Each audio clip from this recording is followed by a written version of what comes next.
तो फ्रेंड्स कैसे हैं। क्लास टेंथ का फिजिक्स, ठीक है। क्लास टेंथ का फिजिक्स का कुछ गेस्ट क्वेश्चन हम लोग करेंगे।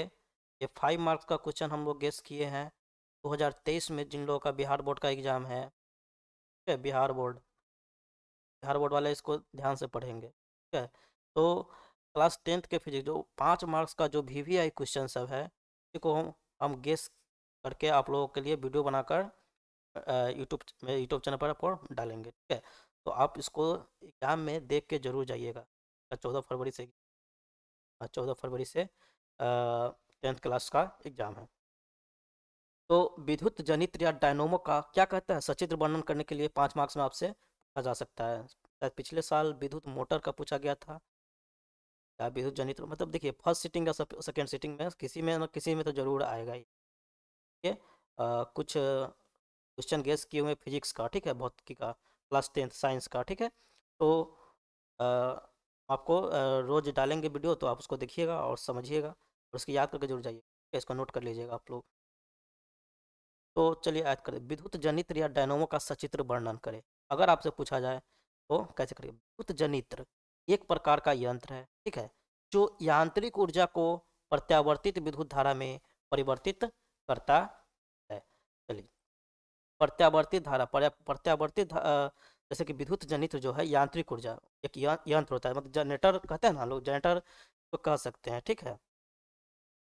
तो प्रत्यावर्तित धारा को हम लोग क्या कहते हैं, इंग्लिश में बता देते हैं आपको। प्रत्यावर्तित धारा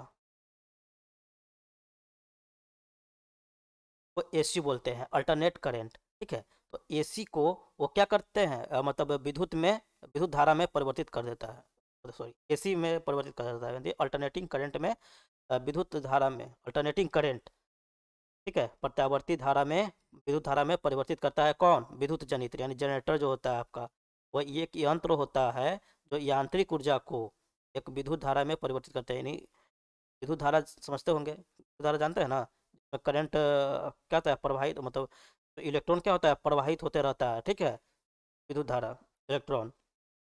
तो प्रत्यावर्ती धारा क्या है, वह धारा है जो किसी विद्युत परिपथ में अपनी दिशा बदलती रहती है, ठीक है। अपनी दिशा वो बदलती रहती है। इलेक्ट्रॉन क्या है, हमेशा वो कहीं रुकेगा नहीं, वो चलते रहेगा, ठीक है। तो वही कहने का मतलब है। तो ये जो प्रत्यावर्तित विद्युत जनित्र जो है, यानी जो जनरेटर है, वो विद्युत चुंबकीय प्रेरण के सिद्धांत पर कार्य करता है। अब कहिएगा कि विद्युत चुंबकीय प्रेरण क्या है। विद्युत चुंबकीय प्रेरण, चुंबकीय प्रेरण के बारे में हम लोग तो इसको कह सकते हैं, विद्युत चुम्बकीय प्रेरण क्या होता है, किसी चालक को किसी परिवर्ती चुंबकीय क्षेत्र में रखने पर उस चालक के सिरों के बीच विद्युत वाहक बल उत्पन्न होने को विद्युत चुम्बकीय प्रेरण कर। उत्पन्न विद्युत वाहक बल का मान गणितीय रूप से फैराडे का प्रेरण का नियम भी इसको कह सकते हैं, ठीक है। तो विद्युत चुम्बकीय प्रेरण, ठीक है। तो कहने का मतलब कि जब एक कुंडली समानांतर, इसका सिद्धांत क्या है कि जो जनरेटर होता है आपका, एक डायनोमो या जनरेटर, जब एक कुंडली समानांतर चुंबकीय क्षेत्र में घूर्णन करती है, ठीक है, जब एक कुंडली समानांतर चुंबकीय क्षेत्र में घूर्णन करती है, तो चुंबकीय क्षेत्र रेखाएं कुंडली से गुजरती है और विद्युत प्रेरित करती है, और इसमें विद्युत स्थापित करती है। सीधा सा बात है कि एक कुंडली समानांतर चुंबक, दो समानांतर चुंबक क्षेत्र होगा, चुंबक चुंबक के बीच में जो क्षेत्र होता है ना, उसको चुंबकीय क्षेत्र कहते हैं। दो चुंबकों के बीच में जो क्षेत्र है, उसमें कुंडली को आप जब घूर्णन करवाइएगा, ठीक है, घूर्णन करवाइएगा मतलब घुमाइएगा उसको, तो उसमें चुंबकीय क्षेत्र रेखाएं जो है कुंडली से गुजरती है। उस कुंडली से गुजरते हुए क्या, चुंबकीय क्षेत्र रेखाएं कुंडली से होकर गुजरती है और विद्युत प्रेरित करती है, यानी विद्युत उत्पन्न करती है, इसमें विद्युत स्थापित करती है। चलिए इसका सिद्धांत पढ़ लीजिएगा। अब इसका रचना देखिए, मतलब जो ये आपका कुंडली है, एक इसको, ये कुंडली हो गया, ठीक है, एक कुंडली हो गया, ठीक है। एक कुंडली, ये दो विद्युत चुंबक के बीच में है, ठीक है, दो विद्युत चुंबक के बीच में है, यानी इसका चुंबकीय क्षेत्र जो है, ठीक है। तो अब देखिए इसमें चुंबक है, पहला तो चुंबक है। तो चुंबक क्या है, एक शक्तिशाली अवतल बेलनाकार चुंबक, जैसे नाल चुंबक का कार्य है शक्तिशाली चुंबकीय क्षेत्र बनाना। तो इसमें चुंबकीय क्षेत्र बना रहा है, ये सब सारा क्या है, चुंबकीय क्षेत्र है। तो चुंबकीय क्षेत्र में एक कुंडली को हम लोग रख दिए हैं इस तरह से, ठीक है। तो कुंडली को रख दिए हैं और इसी को क्या कर रहा है, घूर्णन, तो घूर्णन कर रहा है, ठीक है। घूर्णन कर रहा है। अब कुंडली समझ लीजिए, कुंडली क्या होता है?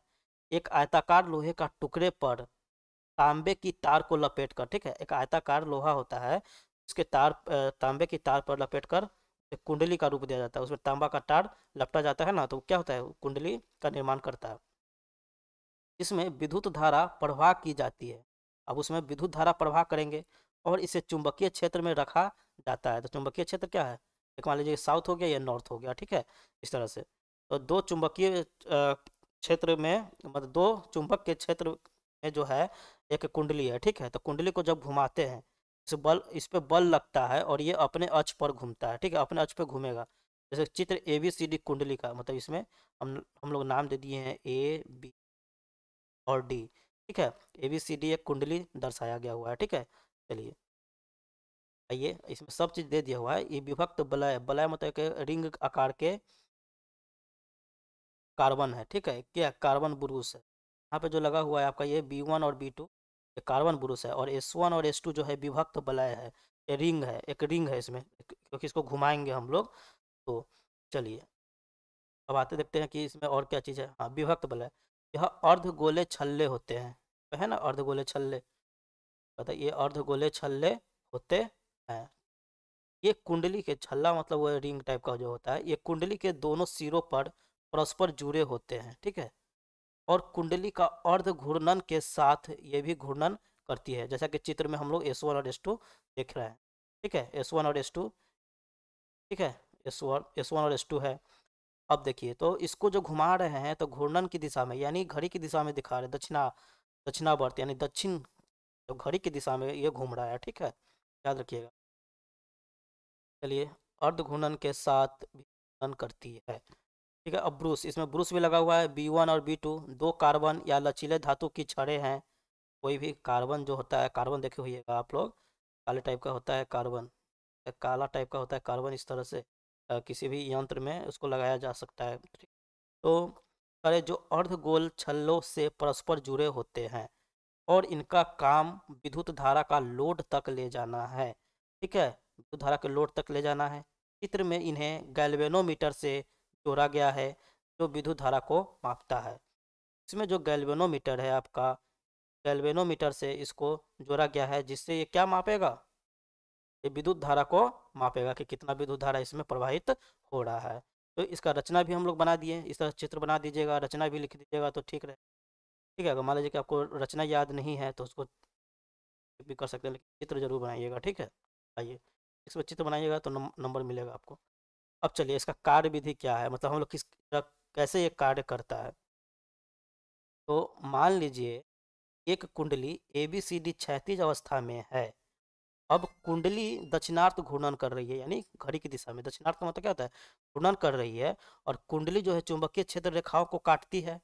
कुंडली का AB भाग ऊपर की तरफ, AB भाग जो है ऊपर की तरफ है, देखिए, ये जो AB वाला भाग है, ये ये जो AB भाग है ये ऊपर की तरफ, ठीक है, ये ऊपर की तरफ घूम रहा है। और ये CD भाग जो है नीचे की तरफ घूम रहा है, ठीक है, निम्न घुमाव, मतलब नीचे की तरफ घूम रहा है। चलिए, ठीक है। तो हाँ, तो चलिए, तो अब क्या बोलते हैं, हाँ, देख सकते हैं कि AB भाग ऊपर की तरफ और CD भाग जो है नीचे की तरफ घूमता है। अब फ्लेमिंग के दक्षिणा हस्त नियम के अनुसार, ठीक है, अब फ्लेमिंग का दक्षिणा हस्त नियम क्या है? ये भी आपका बहुत ही इंपॉर्टेंट क्वेश्चन है, पूछ सकता है कि फ्लेमिंग का दक्षिणा हस्त फ्लेमिंग का दक्षिणा हस्त नियम बताए। तो देखिए, जब का दक्षिणा हस्त नियम क्या है कि अपना दाहिना हाथ के तर्जनी, मध्यमा उंगली तथा अंगूठे को इस प्रकार फैलाएं, ठीक है? मध्यमा उंगली और तर्जनी उंगली को, ठीक है, इस तरह से फैलाना है आपको, कि इस तरह से फैलाना है कि ये तीनों एक दूसरे के परस्पर लंबवत हो। जब भी हो ये तीनों क्या हो? एक दूसरे के लंबवत हो। तो इस तरह से कह सकते हैं आप। हम इसको, तब एक आपका ये अंगूठा हो गया, मान लेते हैं ये अंगूठा हो गया, और ये आपका हो गया तर्जनी, ये वाला तर्जनी हो गया, और ये हो गया आपका मध्यमा, इस तरह से, ठीक है। ये आपका हो गया तर्जनी, अंगूठा के जो जस्ट बगल में होता है, ये अंगूठा हो गया, ठीक है, अंगूठा हो गया। और ये दाहिना हाथ का उंगली है, ठीक है। तो और ये क्या है? ये मध्यमा उंगली है, ठीक है। बीच वाला उंगली आपके नीचे की तरफ रहेगा, और तर्जनी उंगली ये ऊपर की तरफ रहेगा, मतलब दोनों के बीच में रहेगा और ये ऊपर की तरफ एक तरह से लंबवत होना चाहिए। लंबवत हो यदि तर्जनी चुंबकीय क्षेत्र की दिशा की ओर संकेत करता है। ये क्या करता है?